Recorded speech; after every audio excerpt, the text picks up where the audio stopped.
ದೇವೀಸ್ kitchen, ದಕ್ಷಿಣ ಭಾರತದ ಸಾಂಪ್ರದಾಯಿಕ ಅಡುಗೆಗಾಗಿ ಬನ್ನಿ ಅಡುಗೆ ಕಲಿಯೋಣ.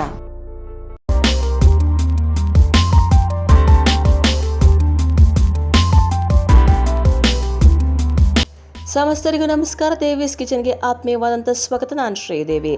ಕಳೆದ ವಿಡಿಯೋದಲ್ಲಿ ತೋರಿಸಿದಂಥ ಪಾನೀಯವನ್ನು ಮಾಡ್ಕೊಂಡು ಕುಡಿದ್ರಾ ಅಥವಾ ಇರಲಿ ಶ್ರೀರಾಮನವಮಿಗೆ ಮಾಡೋಣ ಅಂತ ಅಂದ್ಕೊಂಡಿದ್ದೀರಾ? ಖಂಡಿತ ಮಾಡಿ ತಿಳಿಸಿ ಹೇಗಿದೆ ಅಂತ ಅನಿಸ್ತಾ, ಕುಡ್ದವ್ರು ಹೇಳಿ ರುಚಿಯಾಗಿತ್ತಾ ಇಲ್ವಾ ಅಂತ. ಸೊ ಇವತ್ತಿನ ಈ ವಿಡಿಯೋದಲ್ಲಿ ಏನಪ್ಪ ಸ್ಪೆಷಲ್ ಅಂತಂದರೆ, ಇವತ್ತೊಂದು ನಾನು ನಿಮಗೆ ಒಳ್ಳೆ ಪೌಷ್ಟಿಕವಾದಂಥ ದೋಸೆಯನ್ನು ಮಾಡೋದು ಹೇಗೆ ಅಂತ ಹೇಳ್ಕೊಡ್ತಾ ಇದ್ದೀನಿ. ಈ ಒಂದು ದೋಸೆಯನ್ನು ತಮಿಳುನಾಡು, ಆಂಧ್ರ ಪ್ರದೇಶ ಮತ್ತು ನಮ್ಮ ಕರ್ನಾಟಕದ ಎಲ್ಲ ಭಾಗಗಳಲ್ಲಿ ಮಾಡ್ತಾರೆ. ಇದು ಅಡೆ ದೋಸೆ ಅಂತಲೇ ತುಂಬ ಫೇಮಸ್ ಆಗಿರೋದು. ಇಲ್ಲ ಅಂತಂದರೆ ತುಂಬ ಜನ ಇದನ್ನು ಖಾರದ ದೋಸೆ ಅಂತ ಕೂಡ ಕರೀತಾರೆ. ಈ ದೋಸೆ ಬಹಳ ಪೌಷ್ಟಿಕಾಂಶವನ್ನು ಉಳ್ಳಂಥದ್ದು. ಹಾಗಾಗಿ ಮಕ್ಕಳಿಗೆ ಎಲ್ಲ ವಯೋಮಾನದವ್ರಿಗೂ ಕೂಡ ಪೌಷ್ಟಿಕತೆಯನ್ನು ಕೊಡುವಂತಹ ದೋಸೆ. ಹಾಗಾಗಿ ವಾರದಲ್ಲಿ ಅಥವಾ ತಿಂಗಳಲ್ಲಿ ಒಮ್ಮೆ ಮನೆಗಳಲ್ಲಿ ಮಾಡ್ತಾರೆ. ಅಂಥ ಒಂದು ದೋಸೆಯನ್ನು ನಾನು ನಿಮಗೆ ತಿಳಿಸಿಕೊಡ್ತಾ ಇದ್ದೀನಿ. ಈ ದೋಸೆಗೆ ನಾವು 4 ಬಗೆಯ ಬೇಳೆಗಳನ್ನು ಹಾಕ್ತೇವೆ, ಅಕ್ಕಿಯನ್ನು ಹಾಕ್ತೇವೆ. ಅಷ್ಟೇ ಅಲ್ಲ, ಜೀರಿಗೆ, ಮೆಣಸು, ಖಾರ ಹಾಕಿರ್ತೇವೆ.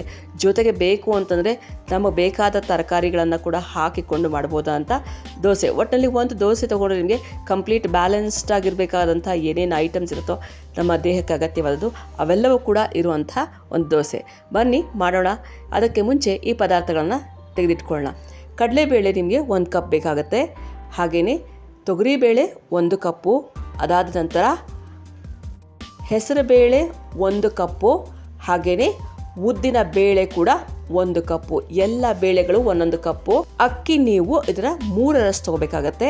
ನಂತರದಲ್ಲಿ ಜೀರಿಗೆ ನೀವು 1 ಚಮಚ ಇಟ್ಕೊಳ್ಳಿ, ಮೆಣಸು 1 ಚಮಚ, ನಂತರ ಅರಿಶಿಣ 1 ಚಮಚ, ಖಾರಕ್ಕೆ ನೀವು ಒಣಮೆಣಸಿನಕಾಯಿ ಒಂದು 5ರಿಂದ 6 ಅಥವಾ 7 ತೊಗೊಳ್ಳಿ, ಖಾರಕ್ಕೆ ತಕ್ಕ ಹಾಗೆ. ಕೊತ್ತಂಬರಿ ಸೊಪ್ಪನ್ನು ಸಣ್ಣಗೆ ಹೆಚ್ಚಿಟ್ಕೋಬೇಕಾಗತ್ತೆ. ಕಾಯಿ ತುರಿ 1 ಕಪ್ ಇರಲಿ, ಸಾಕಾಗತ್ತೆ. ಅಥವಾ ಬೇಕಾದರೆ ಹಾಕ್ಕೊಳ್ಳೋದಿಲ್ಲ ಹಾಕ್ಕೊಳ್ಳಿ, ಚೆನ್ನಾಗಿರುತ್ತೆ. ಒಗ್ಗರಣೆಗೆ ಸಾಸಿವೆ ಬೇಕು. ಆ ನಂತರದಲ್ಲಿ ಎಣ್ಣೆ ಬೇಕು, ಒಗ್ಗರಣೆಗೆ ಎಣ್ಣೆ ಬೇಕು, ಮತ್ತು ದೋಸೆ ಹಾಕಲಿಕ್ಕೆ ಎಣ್ಣೆ ಬೇಕಾಗತ್ತೆ. ಜೊತೆಗೆ ಉಪ್ಪು ನಮ್ಮ ರುಚಿಗೆ ತಕ್ಕಷ್ಟು ಹಾಕ್ಬೋದು.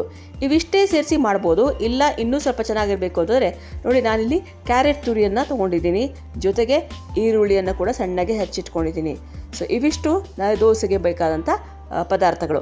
ಈಗ ಏನು ಮಾಡಿ, ಈ ಎಲ್ಲ ಬೇಳೆಗಳು ಮತ್ತು ಅಕ್ಕಿಯನ್ನು ಚೆನ್ನಾಗಿ ಒಂದು 3-4 ಸತಿ ತೊಳಿರಿ. ಯಾಕಂದರೆ ಖಂಡಿತವಾಗೂ ಇಲ್ಲಾಂದರೆ ವಾಸನೆ ಬರುತ್ತೆ. ಅದಕ್ಕೋಸ್ಕರ ಚೆನ್ನಾಗಿ ತೊಳಿಬೇಕು. ತೊಳೆದಾದ ನಂತರ ನೀವು 4 ಗಂಟೆಗಳ ಕಾಲ ನೆನೆಸಬೇಕಾಗತ್ತೆ. ಇವೆಲ್ಲವನ್ನು ಚೆನ್ನಾಗಿ ನೀವು ನೀರನ್ನು ತುಂಬಿಸಿ 4 ಗಂಟೆಗಳ ಕಾಲ ನೆನೆಸುವಾಗ ಈ ಜೀರಿಗೆ, ಮೆಣಸು ಮತ್ತು ಒಣಮೆಣಸಿನಕಾಯಿ ಅದನ್ನು ಕೂಡ ಅದರಲ್ಲೇ ಹಾಕಿ ನೆನೆಸಬೇಕು. ನೆಂದ ನಂತರ ಚೆನ್ನಾಗಿ ನೀವು ರುಬ್ಕೊಳ್ಳಿ. ಗಟ್ಟಿಗೆ ರುಬ್ಬಬೇಕು, ತುಂಬ ನೀರಾಗಿ ರುಬ್ಬಬೇಡಿ, ಗಟ್ಟಿಗೆ ಈ ಹದಕ್ಕೆ ರುಬ್ಕೊಳ್ತಾ ಹೋಗಿ. ಸೊ ಚೆನ್ನಾಗಿ ಎಲ್ಲವನ್ನು ನೀವು ಈ ಹದಕ್ಕೆ ರುಬ್ಬಿಟ್ಕೊಂಡು ಇದಕ್ಕೆ ನೀವು ಮಿಕ್ಕಿದ ಪದಾರ್ಥಗಳನ್ನು ಸೇರಿಸಬೇಕು. ತರಿಯಾಗಿ ಇರಬೇಕು. ತುಂಬ ನುಣ್ಣಗಾಗತ್ತೆ, ಖಂಡಿತ ಆಗುತ್ತೆ. ಸೊ ನುಣ್ಣಗಾಗಿ ಮಾಡಿ. ಬೇಳೆ ಎಲ್ಲ ಇರೋದ್ರಿಂದ ಸ್ವಲ್ಪ ತರಿ ಇರುತ್ತೆ. ಗಟ್ಟಿಯಾಗಿರಲಿ ಹಿಟ್ಟು, ಆವಾಗ ಚೆನ್ನಾಗಿರುತ್ತೆ. ಸೊ ಇದಕ್ಕೆ ನೀವು ಹೆಚ್ಚಿಟ್ಟಂಥ ಈರುಳ್ಳಿಯನ್ನು ಹಾಕಿ, ನಾನು ಮತ್ತೆ ಹೇಳ್ತಾ ಇದ್ದೀನಿ, ಇದು ಆಪ್ಷನ್ ಇಲ್ಲ, ಹಾಗೆ ಮಾಡ್ಬೋದು. ಚೆನ್ನಾಗಿರುತ್ತೆ ಅನ್ನೋ ಕಾರಣಕ್ಕೆ ಹಾಕ್ತಾಯಿದ್ದೀನಿ. ಈರುಳ್ಳಿ, ಕೊತ್ತಂಬರಿ ಸೊಪ್ಪು ಏನು ಹೆಚ್ಚಿಟ್ಟಿದ್ರಿ ಅದು, ಆಮೇಲೆ ಕ್ಯಾರೆಟ್ ತುರಿ ಏನು ಹೆಚ್ಚಿಟ್ಟಿದ್ರಿ ಅದು, ಮತ್ತು ಕಾಯಿ ತುರಿ ಏನು ಹೆಚ್ಚಿಟ್ಟಿದ್ರಿ ಅದನ್ನು ಹಾಕ್ಕೊಳ್ಳಿ. ಸೊ ಇವೆಲ್ಲವನ್ನು ಹಾಕಿ ಒಂದು ಸಣ್ಣ ಸೌಟಲ್ಲಿ ಎಣ್ಣೆ ಬಿಸಿ ಮಾಡಿಕೊಂಡು ಸಾಸಿವೆಯನ್ನು ಹಾಕಿ ಒಗ್ಗರಣೆ ಕೂಡ ಮಾಡಿ ಇದಕ್ಕೆ ಹಾಕ್ಬಿಡಿ. ನಾನಿಲ್ಲಿ ಮತ್ತೆ ಮೆಣಸಿನಕಾಯಿ ಹಾಕಿಲ್ಲ, ಯಾಕೆಂದರೆ ಆಲ್ರೆಡಿ ನಾವು ಹಿಟ್ಟು ರುಬ್ಬುವಾಗೆ ನಾವು ಒಣಮೆಣಸಿನಕಾಯಿ ಮತ್ತು ಮೆಣಸಿನ ಕಾಳು ಹಾಕಿದ್ದೀವಲ್ಲ. ಸೊ ಅದರಲ್ಲಿ ಖಾರ ಇರುತ್ತೆ, ಆ ಖಾರ ಸಾಕಾಗುತ್ತೆ, ಚೆನ್ನಾಗಿರುತ್ತೆ. ಸೊ ಈಗ ಉಪ್ಪನ್ನು ಹಾಕಿ ಚೆನ್ನಾಗಿ ಮಿಕ್ಸ್ ಮಾಡಿ, ಚೆನ್ನಾಗಿ ಸೆಟ್ ಆಗಬೇಕು. ಚೆನ್ನಾಗಿ ಮಿಕ್ಸ್ ಮಾಡಿ ಇಡಿ. ಹಿಟ್ಟು ಈಗ ರೆಡಿಯಾಗಿದೆ. ಸೊ ಇವಿಷ್ಟು ಮಾಡ್ಕೊಂಡ ನಂತರ ಹಿಟ್ಟು ಸೆಟ್ ಆಯಿತು ಅಂತ ಅರ್ಥ. ಇದಕ್ಕೆ ನಾವು ಕಾಯಬೇಕಾಗಿಲ್ಲ. ಇದು ರಾತ್ರಿ ಮಾಡಿಟ್ಟು ಬೆಳಗ್ಗೆ ಆಗಬೇಕಾ ಅಂತ ಏನೂ ಇಲ್ಲ. ಹೀಗಾದ ತಕ್ಷಣ ರೆಡಿ. ಸೊ ಈಗ ಒಲೆಯನ್ನು ಹಚ್ಚಿ ಹೆಂಚನ್ನು ಹಾಕಿ ಬಿಸಿ ಆದ ನಂತರ ಈ ರೀತಿ ನೀವು ದೋಸೆಯನ್ನು ಹಾಕಿ. ಸ್ವಲ್ಪ ದಪ್ಪಗೆ ಇರಬೇಕು ಹಿಟ್ಟು, ತೆಳ್ಳಗೆ ಮಾಡಬೇಡಿ, ಚೆನ್ನಾಗಿರೋದಿಲ್ಲ. ಸೊ ಈ ರೀತಿ ಹೆಂಚಿನ ಮೇಲೆ ದೋಸೆಯನ್ನು ಹಾಕಿ ಎಣ್ಣೆಯನ್ನು ಹಾಕಿ, ಸ್ವಲ್ಪ ಎಣ್ಣೆ ಚೆನ್ನಾಗಿ ಕುಡಿಯುತ್ತೆ. ಇದು ಅಂದರೆ ರುಚಿ ಜಾಸ್ತಿ ಬರುತ್ತೆ, ಅದಕ್ಕೋಸ್ಕರ ತೊಂದರೆ ಏನಿಲ್ಲ. ಸ್ವಲ್ಪ ಎಣ್ಣೆ ಹಾಕಿ, ನಾನು ಮೇಲ್ಗಡೆ ಮುಚ್ಚಿಲ್ಲ ಪ್ಲೇಟು, ಮೇಲ್ಗಡೆ ಮುಚ್ಚಿ ಯಾವಾಗ ಚೆನ್ನಾಗಿ ಬೇಯುತ್ತೆ. ಆ ನಂತರದಲ್ಲಿ ಹಿಂದೆ ಮುಂದೆ 2 ಚೆನ್ನಾಗಿ ಬೇಯಿಸ್ಬೇಕಿದು, ಒಂದೇ ಥರ ಅಲ್ಲ.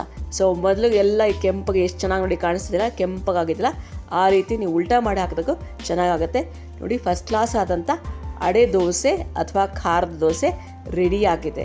ತುಂಬ ರುಚಿ, ಹಾಗೇ ನೀವು ತಿನ್ಬೋದು ಏನಿಲ್ಲದೆ. ಆದರೆ ರುಚಿ ಹೆಚ್ಚಿಸಬೇಕು ಅಂತಂದರೆ ಚಟ್ನಿ ಪುಡಿ ಅಥವಾ ಕಾಯಿ ಚಟ್ನಿ ಅಥವಾ ಇನ್ನು ನೀವು ಬೇರೆ ಬೇಕಾದ್ರೆ ಏನಾದರೂ ಗೊಜ್ಜು ಮಾಡಿಕೊಂಡು ಟೊಮ್ಯಾಟೊ ಗೊಜ್ಜು ಮಾಡಿಕೊಂಡ್ರು ತುಂಬ ಚೆನ್ನಾಗಿರುತ್ತೆ. ಸೊ ಮೇಲೆ 1 ಸ್ಪೂನ್ ತುಪ್ಪ ಹಾಕೋದಂತೂ ಮರಿಬೇಡಿ. ತುಪ್ಪ ಈ ರುಚಿಯನ್ನು ಇನ್ನಷ್ಟು ಎತ್ತರಕ್ಕೆ ಕೊಂಡೊಯ್ಯುತ್ತೆ. ಇದು ಪ್ರೋಟೀನ್ ದೋಸೆ ಅಂತಲೇ ಹೇಳಬಹುದು. ಎಲ್ಲ ರೀತಿಯ ಬೇಳೆಕಾಳುಗಳು ಹಾಕಿದ್ದೀವಲ್ಲ, ಚೆನ್ನಾಗಿರುತ್ತೆ. ಜೊತೆಗೆ ತರಕಾರಿ ಕೂಡ ಇದೆ, ಫೈಬರ್ ಕೂಡ ಇದೆ, ರುಚಿ ಕೂಡ ಹೆಚ್ಚುತ್ತೆ. ಈ ರೀತಿ ದೋಸೆಯನ್ನು ನೀವು ವಾರದಲ್ಲಿ ಒಂದು ಸತಿ ಮಾಡ್ಕೊಂಡು ತಿಂದರೆ ಸಾಕು. ಬಹುಶಃ ನಿಮಗೆ ಪ್ರೋಟೀನ್ ಕೊರತೆ ಬರಲ್ಲ ಅನಿಸುತ್ತೆ. ಹಿಂದೆಲ್ಲ ಮಾಡ್ತಾಯಿದ್ರು, ನಾವೀಗ ಬಿಟ್ಟಿದ್ದೀವಿ ಅಷ್ಟೇ. ಮಾಡ್ಕೊಳ್ತೀನಿ, ಸುಲಭ ಹಾಗೆ ರುಚಿಕರ. ನಾನು ಹೇಳಿದ್ನಲ್ಲ, ಏನೂ ಇಲ್ಲ ಅಂತಂದರೂ ಬರೀ ತುಪ್ಪ ಹಚ್ಕೊಂಡು ಹಾಗೆ ತಿನ್ಬೋದು ಅಂತ. ಸೊ ಸ್ವಲ್ಪ ಇವೆಲ್ಲ ಇದ್ದರೆ ಇನ್ನೂ ಚೆನ್ನಾಗಿರುತ್ತೆ. ಸೊ ಮಾಡ್ತಿರಲ್ಲ, ಟ್ರೈ ಮಾಡಿ ಹೇಳಿ ಹೇಗೆ ಅನ್ನಿಸ್ತು ಅಂತ. ಮರೀದೆ ಕಮೆಂಟ್ ಮಾಡಿ, ಶೇರ್ ಮಾಡಿ, ಹಾಗೆಯೇ ಬೆಲ್ ಬಟನ್ ಒತ್ತಿ ಸಬ್ಸ್ಕ್ರೈಬ್ ಮಾಡ್ಕೊಳ್ಳಿ, ಅದು ತುಂಬ ಇಂಪಾರ್ಟೆಂಟ್ ಅಂತ ಹೇಳ್ತಾ ಇವತ್ತಿನ ಈ ವಿಡಿಯೋನ ಇಲ್ಲಿ ಮುಗಿಸ್ತಾ ಇದ್ದೀನಿ. ಅದಕ್ಕೂ ಮುಂಚೆ ಕಿವಿ ಮಾತಿಗೆ ಹೋಗಬೇಡ. ನಾವು ಫಂಕ್ಷನ್ಗಳನ್ನ ಮಾಡಿದಾಗ ಅಥವಾ ಯಾವ ಹಬ್ಬ ಹರಿದಿನಗಳಲ್ಲಿ ಊಟಕ್ಕೆ ಅಂತ ಬಾಳೆ ಎಲೆ ತಂದಿರ್ತೀವಲ್ಲ, ಆ ಬಾಳೆ ಎಲೆ ಈ ಬೇಸಿಗೆ ಟೈಮಲ್ಲಿ ಬೇಗ ಬಾಡೋಗುತ್ತೆ ಅನಿಸುತ್ತಲ್ವ. ಇದು ಬಾಡಬಾರ್ದು ಅಂದರೆ ಏನು ಮಾಡ್ಬೋದು ಗೊತ್ತಾ ನೀವು? ಆ ಬಾಳೆ ಎಲೆಯನ್ನು ದಪ್ಪವಾಗಿ ಒಂದು 4-5 ನ್ಯೂಸ್ ಪೇಪರ್ ತೊಗೊಂಡು ಅದರಲ್ಲಿ ಸುತ್ತಬಿಡಿ. ಚೆನ್ನಾಗಿ ಸುತ್ತಬಿಟ್ಟು ಜಾಗ ಮಾಡಿ ನಿಮ್ಮ ಫ್ರಿಡ್ಜ್ನಲ್ಲಿ ಇಟ್ಟುಬಿಡಿ. ಒಳಗಡೆ ಎಲ್ಲ ನಾವು ಸೈಡ್ಲಿ ಕೆಳಗಡೆ ಇರ್ತಲ್ಲ ಅಲ್ಲಿ ಸಣ್ಣದಾಗಿ ಮಡಿಸಿ ಇಟ್ಟುಬಿಡಿ. ಈ ಥರ ನೀವೇನಾದರೂ ಫ್ರಿಡ್ಜಲ್ಲಿ ಇಟ್ರಿ ಅಂದರೆ 1 ತಿಂಗಳಾದರೂ ಬಾಳೆ ಎಲೆ ನಿಮಗೆ ಹಸಿರಾಗಿರುತ್ತೆ. ಟ್ರೈ ಮಾಡ್ತೀರಲ್ವಾ? ಸೊ ವೇಸ್ಟ್ ಆಗಬಾರ್ದು, ನೀವು ಉಪಯೋಗಿಸ್ಬೋದು ಮತ್ತೆ ಅನಿಸಿದ್ರೆ ಈ ರೀತಿ ಮಾಡಿ ಇಟ್ಕೊಳ್ಳಿ. ನಾನು ಬರೀ 1 ತಿಂಗಳು ನಿಮ್ಮನ್ನ ಇಟ್ಕೊಳ್ಳಿ ಅಂತ ಹೇಳ್ತಾ ಇಲ್ಲ, ಆದರೆ ಬಾಳೆ ಎಲೆ ಬಾಡಬಾರ್ದು, ಹಾಳಾಗಬಾರ್ದು ಅಂದರೆ ಈ ರೀತಿ ನೀವು ಸುತ್ತಿ ಫ್ರಿಡ್ಜ್ನಲ್ಲಿ ಇಟ್ಟರೆ ಬಾಳೆ ಎಲೆ ಹಸಿರಾಗಿ ಹಾಗೇ ಇರುತ್ತೆ. ಸೊ ಈ ಒಂದು ಪ್ರಯೋಗ ಮಾಡಿ ನೋಡಿ ಅಂತ ಹೇಳ್ತಾ ಇವತ್ತಿನ ಈ ಒಂದು ಸಂಚಿಕೆಯನ್ನು ಮುಗಿಸ್ತಾ ಇದ್ದೀನಿ. ಮತ್ತೆ ಭೇಟಿಯಾಗೋಣ ಮತ್ತೊಂದು ಒಳ್ಳೆಯ ಅಡುಗೆ ಜೊತೆ ಮುಂದಿನ ವಿಡಿಯೋದಲ್ಲಿ. ಅಲ್ಲಿವರೆಗೂ ನೀವು ಮತ್ತೆ ಮರಿದೇ ಮಾಡಬೇಕಾಗಿರೋಂಥ ಕೆಲಸ ಪದೇ ಹೇಳ್ತಾ ಇದ್ದೀನಿ, ಸಬ್ಸ್ಕ್ರಿಪ್ಷನ್ ಹೆಚ್ಚು ಮಾಡಿ. ನೀವು ಮಾಡ್ಕೊಂಡಂಥವರು ಬೇರೆಯವ್ರಿಗೂ ಹೇಳಿ ಸಬ್ಸ್ಕ್ರೈಬ್ ಮಾಡಲಿಕ್ಕೆ ಹೇಳ್ತೀರಲ್ವಾ.